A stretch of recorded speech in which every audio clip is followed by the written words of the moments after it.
Welcome to Inside Out, mental health at work and in life, where we're exploring why our workplaces feel the way they do and what it takes to build cultures that support genuine well-being.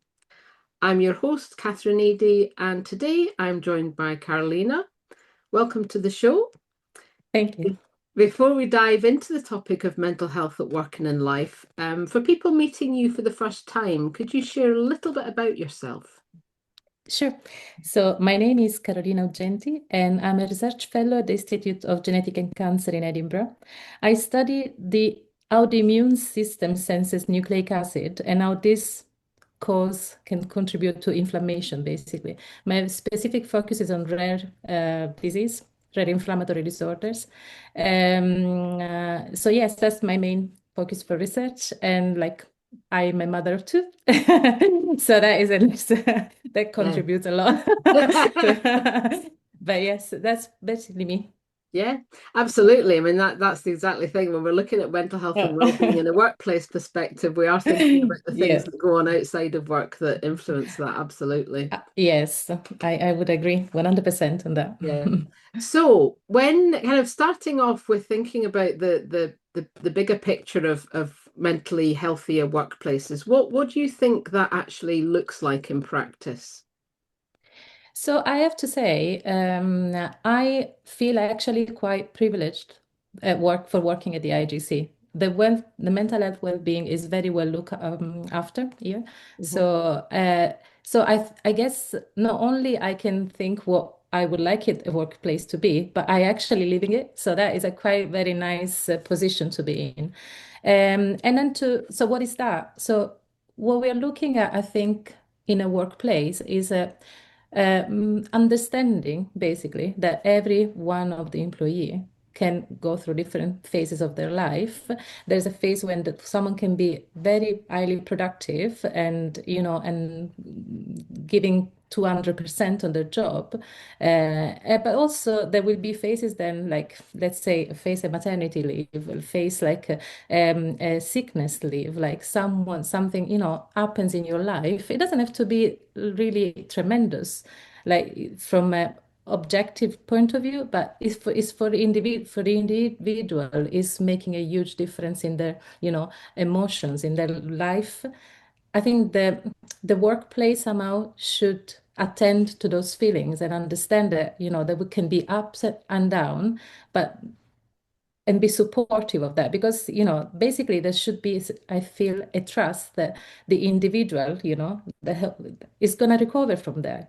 I'm Mhm. thinking from the employee point of view, is a phase, and if you give the right support, the individual can go back and be, no, I'm not saying productive 200% maybe, but the thing that their work is still valuable and is important. It might just change the shape, it might be Mhm. looking a bit different to their input, but it's still very valuable.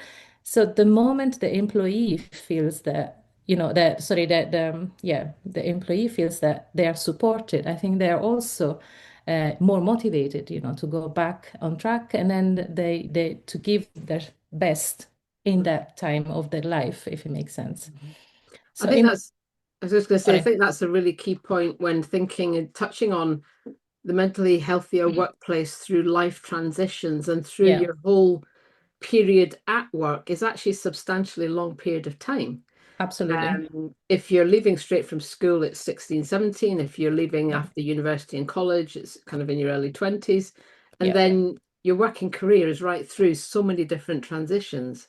absolutely. So, yeah, accommodating just what people go through and experience throughout Yeah. those different transitions. Absolutely. You can have students just starting, and like Edinburgh is a wonderful place. You get students from everywhere in the world, really.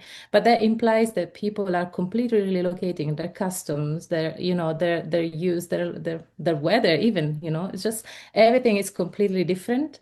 So, Mhm. and from my own personal experience, when I moved I come from Italy. So when I moved from Italy to the UK. I did my PhD in Manchester.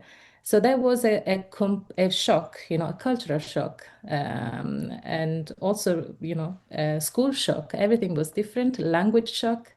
It really took me, and I could remember this distinctively. It really took me 6 months before something clicked in my brain, and I was like, oh, I feel comfortable here. Yeah, it feels really like a click, to be honest. If Yeah. that's how it felt, I could start to understand people a bit more. I mean, the Mancunian accent didn't help, I have to say.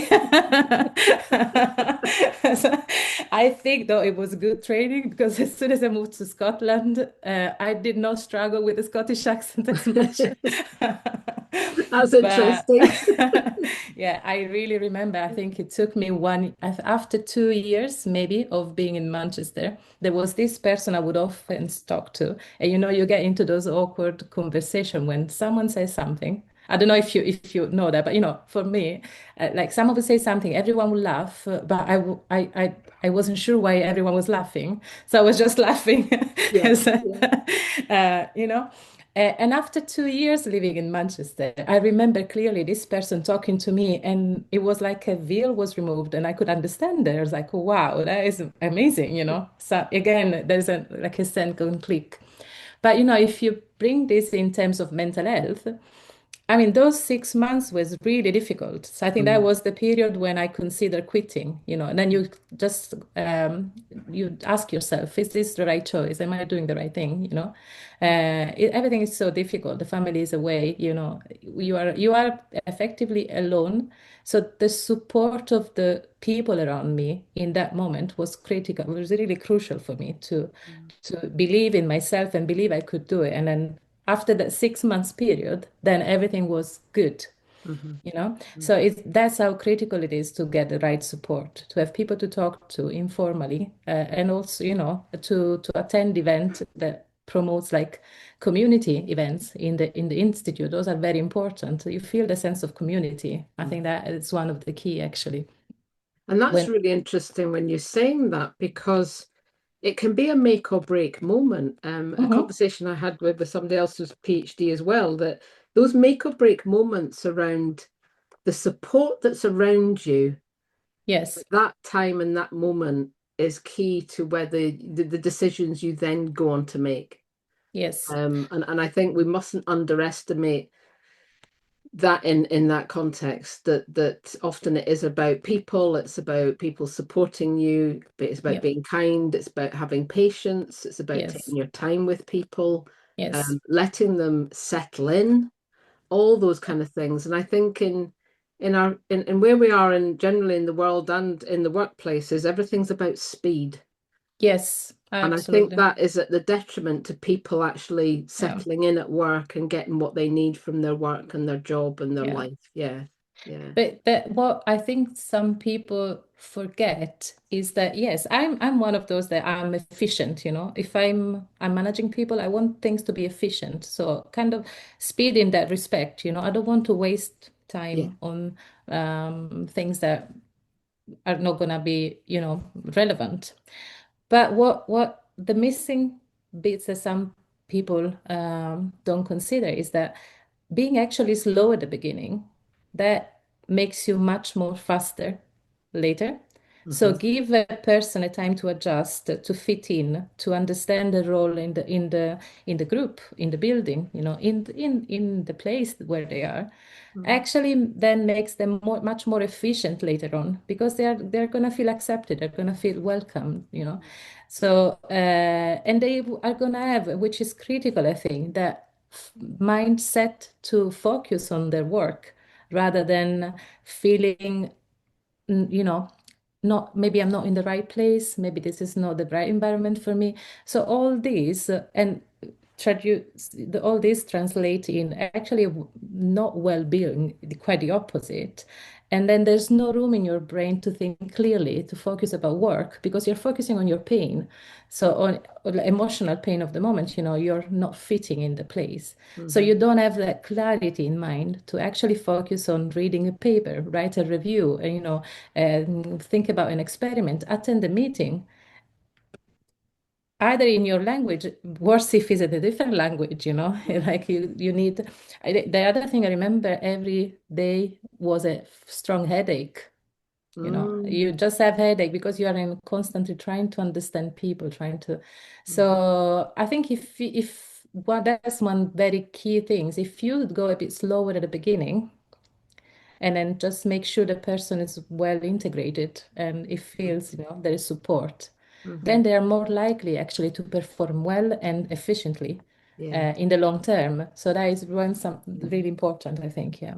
Yeah, that's about getting the foundations right, letting the person settle in, letting them Yeah. learn, understand their Yeah. environment, understand the Yeah. context. Yeah, Yeah. absolutely. The foundation is key, isn't it? Yeah. Yeah. And I feel there is quite good support actually right now in general. Well, I can talk for Edinburgh, of course, and for the Mm, IGC, but I feel like there is a big effort of getting that first settlement done in the proper way. So like here we've got a well-being group, for example, that make sure that they ought to organize, to situations where people feel welcome, where feel free they can talk about stuff.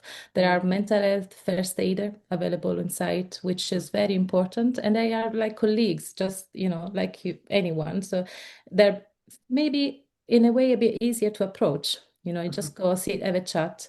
mhm, So all this, I think, is looked after very well, especially the first starts, especially for when you're a student. mhm, Um, I think something that maybe the sometimes is a bit not considered, but maybe forgotten is that the same person though can go through the first step multiple times during his career because mhm, one the first time would be you're a student, you got a PhD. The second time is like, oh, now I'm becoming a postdoc. So different moving groups, different responsibilities is key. So basically like you go to up and down of rearrangement of your body, of definition of yourself, who you are now. Before I was a student, now I'm a postdoc, now I'm a senior postdoc. What mhm. is expected of me? So all that, so is it really transitional? Your career is transitional. So I think that support should be constant at every transitional step. Yeah. I feel we make a good effort here. Maybe it's not as well as highlighted when someone is already inserted, because obviously you want to have like, oh, it's a different community. Yeah. You're not going to have those kind of trigger anymore. Mhm, But there is obviously like a worry about, oh, what's next? What's expected of me? What's my future going to look like now? mhm, So there's a bit of a worry about that. mhm. So that one should also consider, I think. Yes, yes, we're living in very kind of dynamic, uncertain times. They're often not those jobs for life, and even in Yes. academia, there's lots of funding changes and lots of different things going on. As you know, people will be well aware in academia and universities currently. So I'm not sure what you if there's any experiences you can draw with this one, but where do you see organizations getting stuck right now? What are you hearing maybe from friends, family, and other jobs or anywhere else Hmm. around your environment? It really, I think, as I said, I think I'm quite privileged. I feel the institute here is really doing a lot to support people. There is, I mean, there is still from colleagues, from myself as well, there is still the uncertainty of the future. It's not being, you have people that work 10 years in a job, myself included, actually, is 10 years I've been working at the IGC now. And you're like, and although there is support, like, oh, people will support you the moment you need to apply for a fellowship, you need to think about grant, you need to think about your group.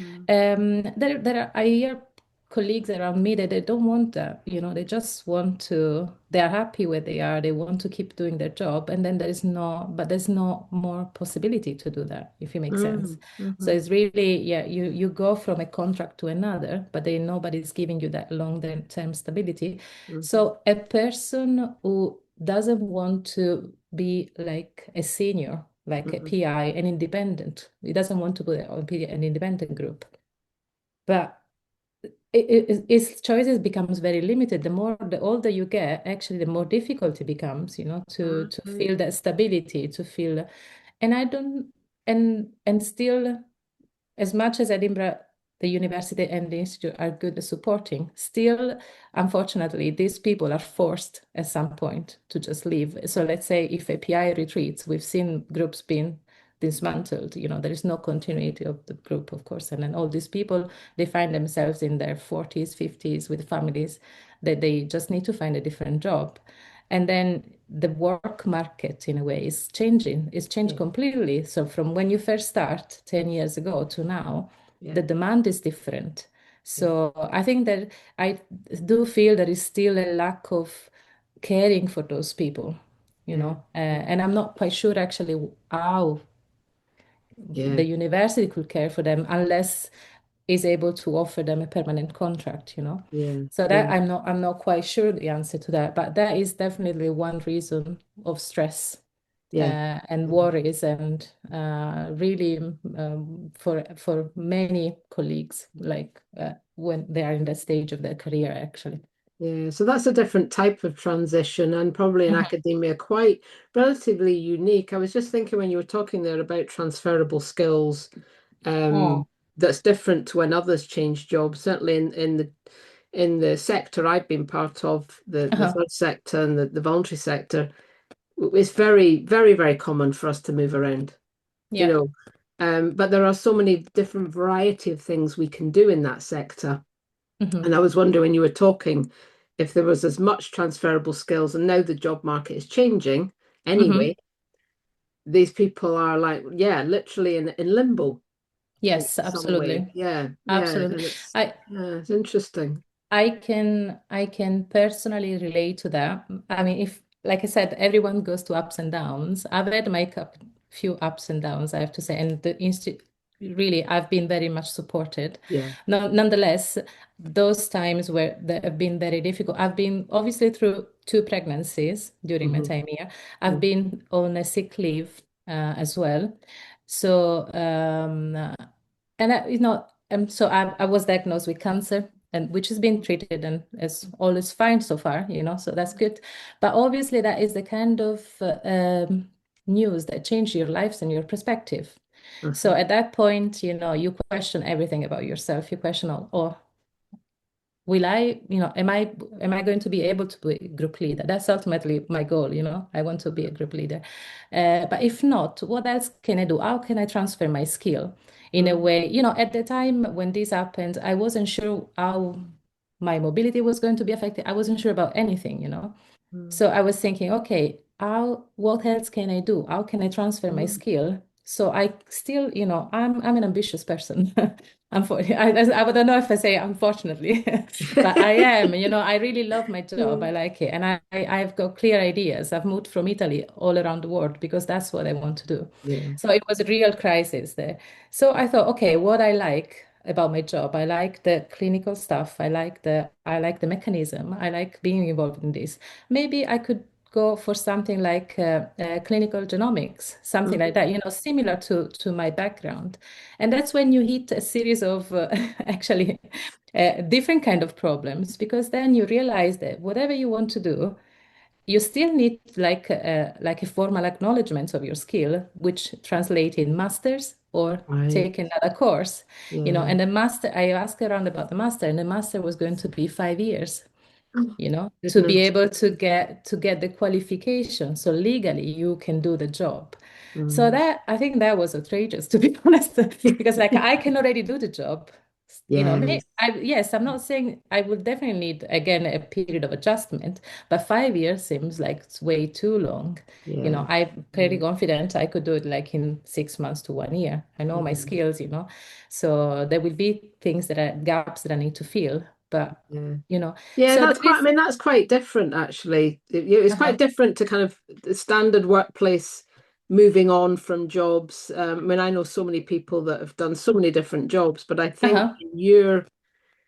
in your area, it sounds much more of a challenge that being able to use transferable skills and what's expected of you when you go and try and do that. And you Yeah. just mentioned that 5 years, yeah. Sure, but I think it's not only, I think not only this area, but then again, speaking with colleagues, anything you want to do outside, again, I guess my focus here is being on people that have been doing the same job for a long time. We're Mm, talking about people that mm, are 5, 10 years after their PhD, more longer maybe. And then something happens, or they need just a career change, and then what to do next. And basically the reality you're hit with, whatever you want to do next, you need to go back to train. Yes. So even if you want to do, like, even if you want to review scientific paper, you're still, if someone is going to hire you, if someone from the industry is going to hire you, so what can you sell about yourself? And it's difficult because, if they require experience in this specific, writing skills, for example, then yes, you can prove I wrote a grant, I wrote a paper, but that's not enough for them. You know what I Mm, mean? So there are situations where you need to prove that you've been trained to do these things. So ultimately, that results in basically either not getting the job or having to put yourself through retraining. yeah. And it's not, and that has to come before you even look for a job. Yeah. I am completely open to retrain within the job. Like people say, okay, I offer you this, but you need to do this for 1 year. So we cover the lack of skills, for example. But there's no flexibility in that respect. That's Yeah. what I feel, and that's what, by talking with other colleagues, in fact, we feel like we hit Yeah. a wall. Mm, So then you're like in this, like you said it before, you're in this limbo. Uh, yes. Yes. Yeah. so Limbo. it is a bit of a Mm, tricky yeah. situation. So yeah, I mean, ultimately the impact on kind of stress response, ultimate Mhm. impact on well-being, confidence, self-esteem, the Sure. very kind of basis of your well-being. Yeah. So in terms of kind of your experience and environment, how has your experience shaped the way that you think about mental health at work and with those around you Mm. in your environment? Because it's very different from probably many other people's types of environment. I think so. So like in this environment, I feel that going through a rough time is not going to penalize the individual, you know. And Hmm. that is a big thing to say about any workplace. The fear that comes if you know you're not performing 100%, you know that something, you feel like, oh, I'm struggling to get into work in the morning, Mm, Uh, it makes a huge difference knowing that you can just say that. You can say, oh, I'm sorry, I'm really not okay today. I'd rather have a day off. And and that is not affecting the way people see you, yes, yes. you know, because that is key, that is very important. If you wouldn't feel free to say that, oh, sorry, I'm having a bad day.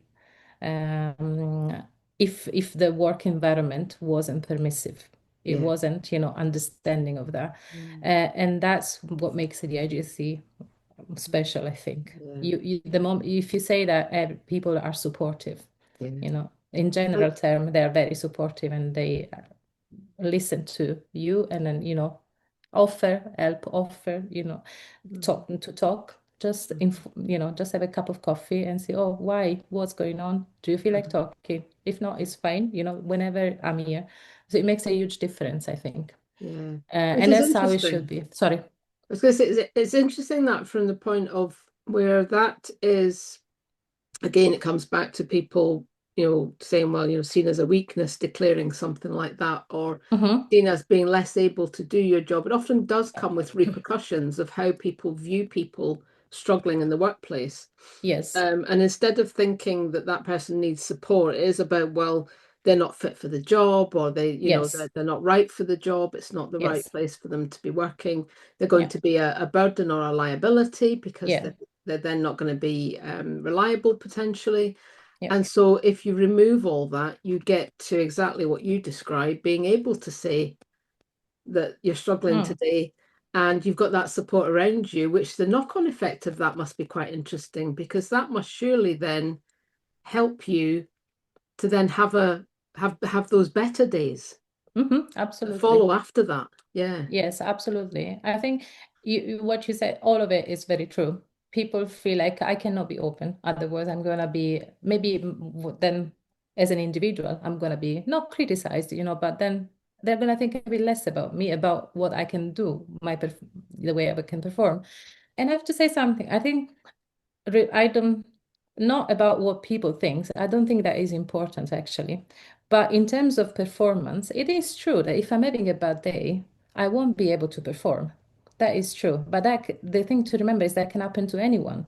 And Mhm. to be honest, I prefer. that anyone says to me, sorry, I'm having a bad day, I need some time off, then having someone that is there and then becomes snappy, for example, is irritable, it doesn't communicate well with his colleagues, or maybe suddenly gets very sad, and so that is a clear sign that yes, you are having a bad day. You need to be kind to yourself. You should stay, in an environment that allows you to calm down, put Mhm. yourself, feel like put yourself together in a way, like, feel relaxed and get yourself to a good place again, whether that is a chat with a colleague at work, or is spending the day home with a friend, or with your family.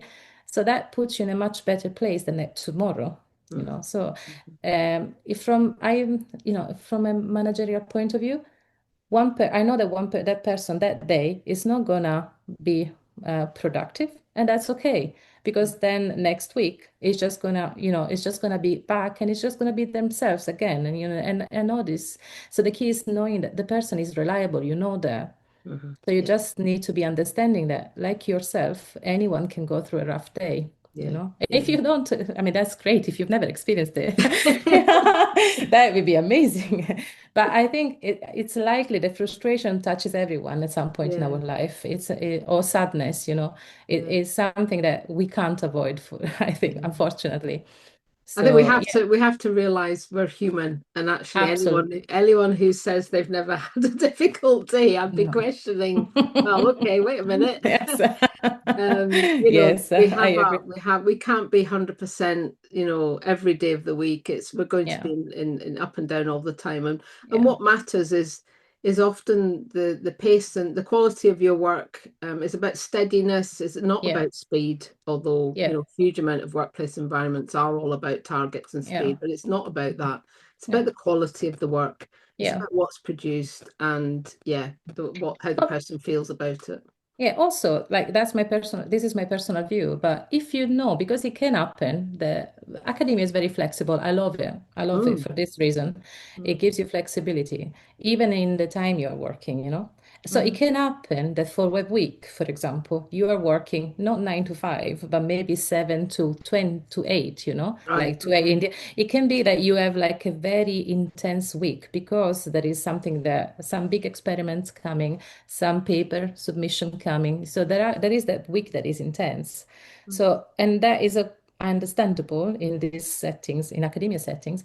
But I think that then it's up to the manager to also be aware of that, and then say to them, the person who is doing the job, okay, this week is going to be tough, but how about you take a couple of days off next week? Yeah. We compensate. We don't get paid for extra hour of work. Yeah. We don't, and that's okay. We love the job we do, but the recognition that we did do those extra hours, the impact on our mental health, but also on our fatigue, levels. Mm. That the recognition of that is very important. So Yeah. if you have some clear discussion about that even before starting, you say, oh, look, we're about to do this now. I think it's going to be a very tough 1 2 weeks, but after that, then the work is going to be much less. So how about you can take a Mm. break there? So how does it work for you? Asking that question, involving the person rather than just tell them, oh no, you have to do this. That Yeah. makes a huge difference, because for me, for example, I can endure pain as long as I can see the end of it. Does it make sense? Yeah. Let's say you are the dentist and you have like 2 hours appointment at the dentist. I'm Yeah. okay. I can endure that, but I need to know that it's gonna end in 2 hours. So I collect all my strength, and it's like, Yeah. okay, I need to last 2 hours. So, and then you relax. So actually, being able to predict what your workload is going to be, Mm. have a kind of like a defined Mm. schedule, kind of, perspective of what is expected of you. I think Mhm. that's very important. That helps very much, because you Yeah. know exactly what you're going to face. You're supported, because I'm telling you, we do this. It's going to be hard, Yeah. but there is going to be a break afterwards. Yeah. So you can because I understand it's hard on you, and that it's going to be you're going to be allowed to recover. If you want to take the Yeah. break, there's a possibility there for you. Yeah. I think So, it's a very interesting point that comes up in a lot of discussions I have around kind of the workplace structure, and communication is one.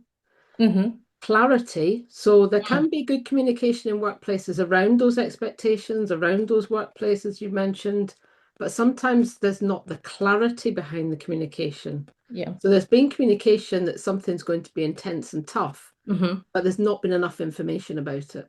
yeah, So you need that clarity. You need yeah, that end point, as you say. We know there are mm, many sectors, including your own, that have those intense periods, and then they go into a little bit of calm, and then another intense period.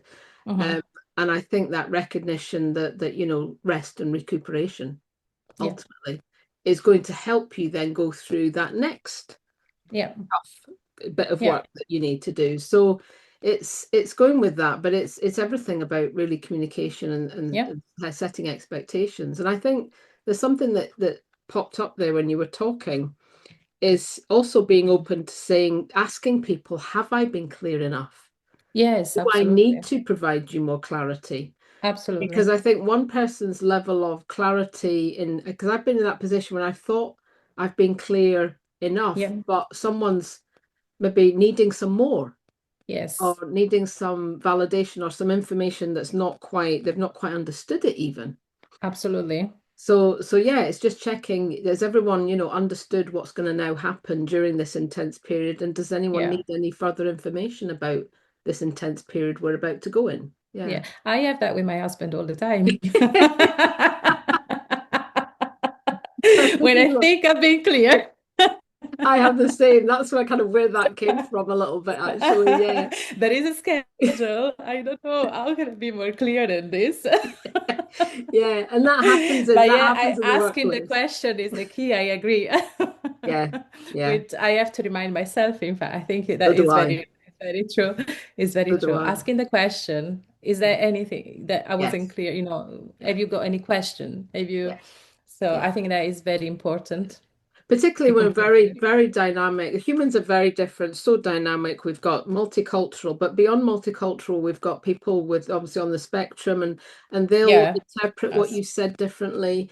We've got Yes. all different types of brain structures, and some people like simplicity, some people like all the details. You've got such a myriad of how people want to Yeah. receive information. So, Yeah. yeah. It's very interesting, so true, and keeping in mind the idea of cultural differences as well. When you're Hmm. saying something, you actually don't know how that it received. And No. I give you like a quick example of this I was a bit taken, I was a bit confused about the question I received. So I was talking with a student a few years ago. This person was from a different country. And when I explained the project, and it's like, oh, is that clear for you? And do you have any question? The student said to me, oh, only one. I was like, okay. So what's your question? And so, well, how long, what's the working time, which is a fair one? And then will there be punishment if I don't do that? I was like, what? Sorry. Mm. And Wow. I was completely shocked I wasn't sure I understood. It's like, oh, no, of course not. But just and that really made me aware of how people they don't know, they don't know you, they don't know the No. culture here as well. So Mm. maybe they're thinking with their own parameters, where they place where they grow up, how Mhm. things were done there. So they are also scared of things that normally, that to you they I would never ask that to an interview if it makes sense. Luckily, the Yeah. environment we grew up is Yeah. like very understanding, in that way. So it really took me like a bit by surprise. I was like, oh no, but also made me aware that when I speak with people, I just really need to ask that question. Yeah. Do you have something to ask? Is that Yeah. anything, not clear? It's an Because interesting I know. response that. Yeah, it's an Oh interesting yeah, it response. was really shocked about when hearing that. And actually, it reminds me when I've spoken to people who've had previous workplace experiences in toxic environments and in Uh-huh. environments that have not supported well-being, they've not supported people generally, not just around Uh-huh. health and well-being, but just not supported people. I think those experiences land and they become open in the next job that they go into. Uh-huh. And whatever experiences people have throughout their careers and even as you say, their backgrounds before they started work can Absolutely. influence those types of questions that come out. Yeah. And people who come from bullying, workplace bullying environments Uh-huh. go into a new, very supportive environment, Yeah. still carry that fear with them for a while.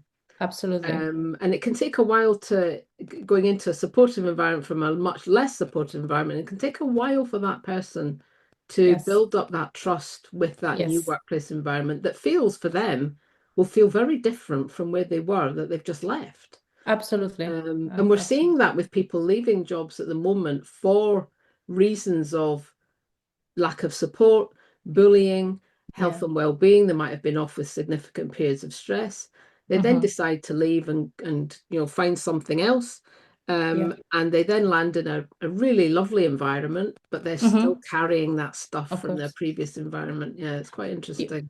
I think there is, you don't trust now the workplace anymore. When you Oh, are in that, when you've lived such a terrible experience, yeah. then you don't trust the workplace. Even if something seems nice and happy, you are Mm, just scared. It's like, I'm going to be hurt again. yes. So it takes a while to break those kind of walls. So that's when communication, talking, having, permissive working environment, like open working environment, that helps. But yes, it takes time to rebuild the trust. It Absolutely. really does. Yeah. Um, So kind of moving on to this next one, I think is a kind of a really good one. If you could change one thing that would improve people's daily and working lives, what would it be? hmm. Daily. I mean, to be honest, very, Daily, very, weekly.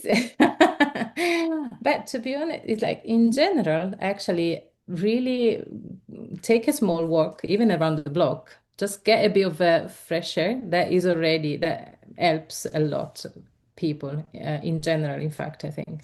Um, so and again, it's difficult to imagine something because I feel like I said, like we are kind of, I feel like this institute is proposing and suggesting the right thing already in a way. So, and that is being like, take a coffee break with a colleague or, go for a walk. So there is the, well-being committee, like I mentioned before, I don't think they've done it quite this year, but last year, for example, they've organized a run, like a couple of years ago, there was a group that was going running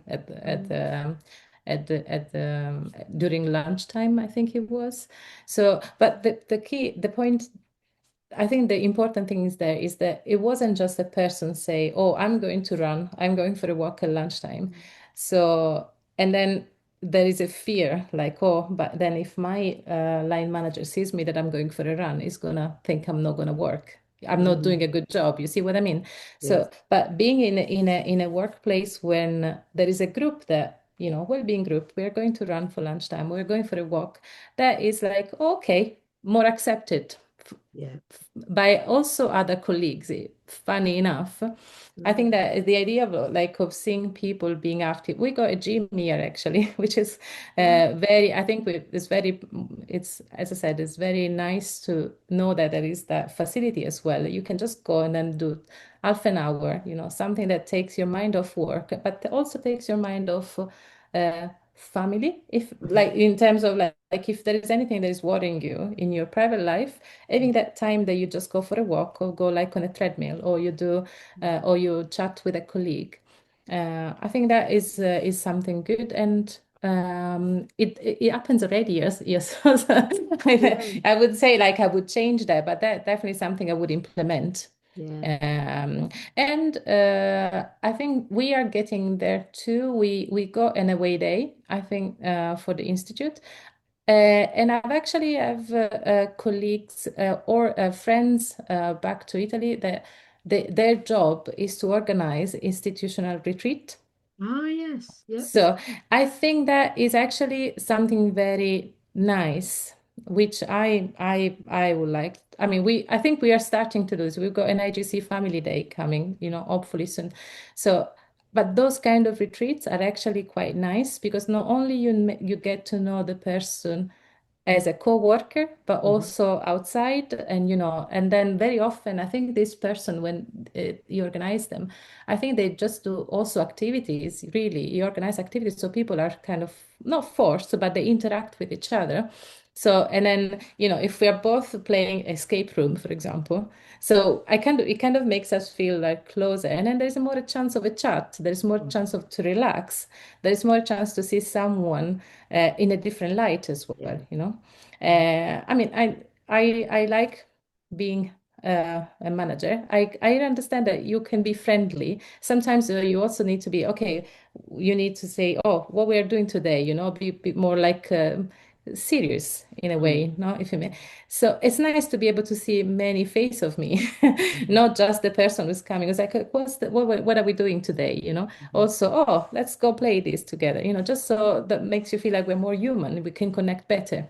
Yeah. I think that makes overall that helps a lot. So that would be an interesting idea to introduce, to Which have is that really kind nice of actually, because we're now, we talk a lot and have talked a lot again about, not despite our digital always uh-huh. connection, we're actually more disconnected in a Yes, personal level than we yes, ever have been, and isolation and loneliness and things like that. So actually, that those connections, those human connections are actually yeah, really important. They are really yeah. important. It's And same, yeah, that's not to say you need to be in people's faces all the time, or it's not about that. It's about, yeah, it's about getting to know people and yeah. understanding people. It's really also about, I think, really about pheromones. So I think it's really also chemical, Mm, in a way, because I feel a huge difference when if I'm interviewing in a room with people as opposed to interviewing online, you know. mm, There is mm-hmm, a completely different kind of connection that goes along across, mm-hmm, the room, than online. Still, we are talking about the same things.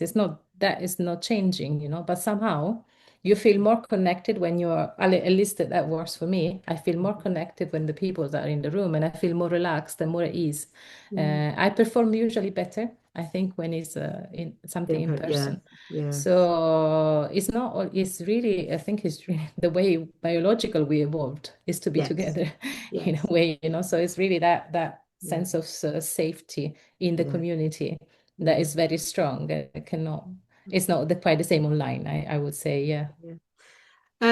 Great. So last kind of couple of things before we finish up. For people who hold influence, what does using it well look like, and particularly around kind of health, mental health and well-being? What can they do to improve the environment?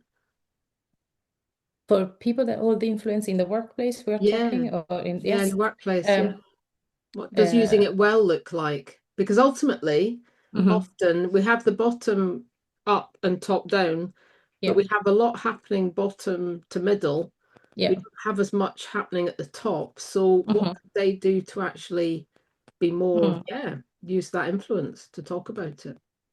Again, sorry, I'm going to be boring here, but again, I feel actually in this institute, everyone at all level are involved and are really, they do really care. So so again, I feel they're already doing, being open to activities, to Yeah, people, talking to them, understanding of a sick leave when it's needed.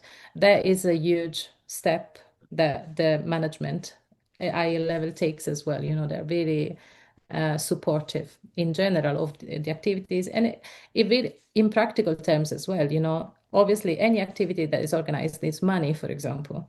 yeah, So there is a choice that's been made by the senior, that to dedicate those money that it's not going to be producing anything like in terms of like any the quantitative, mm, uh, but it's actually going to improve the quality of life of your employee, and it's very well recognized. So I think that recognition in general terms now, if you think about broad like other institutions, it's that kind of recognition really that is needed. Support is not only, oh yes, you can do it, is also, yes, I believe in you. If you're organizing this, I'll give you this fund so you can have something, like yeah, we organize an AGC away day. You can have something for a snack and drinks on the day. That makes a huge difference. It's Yeah, very little if you think, yeah, but also, there is always priorities. There are always things that the senior needs to think about. So it's important to us as a support that they actually believe that that is in the well-being, mental health is important yeah, and deserves like funds as well. yeah, So yeah. that is a key thing the management, I think, should. Yeah. Um, But that's a I really s- that's a really good example, yeah. Carolina, because that's a great example for others who maybe don't have the same environment that you're in. Mm-hmm. Mm-hmm. And that's great for them to hear that actually that they're the things that make a difference. And if Yeah. you're not, for anyone listening that you feel that people who hold influence are not doing that, then Yeah. yeah, they Yes, because probably I do. think very often people also refrain to speak because their first question is like, why do bother? Nobody's going to listen anyway. And then knowing that that's not the case makes a huge difference. So people actually do speak up, do say, oh, this is not working.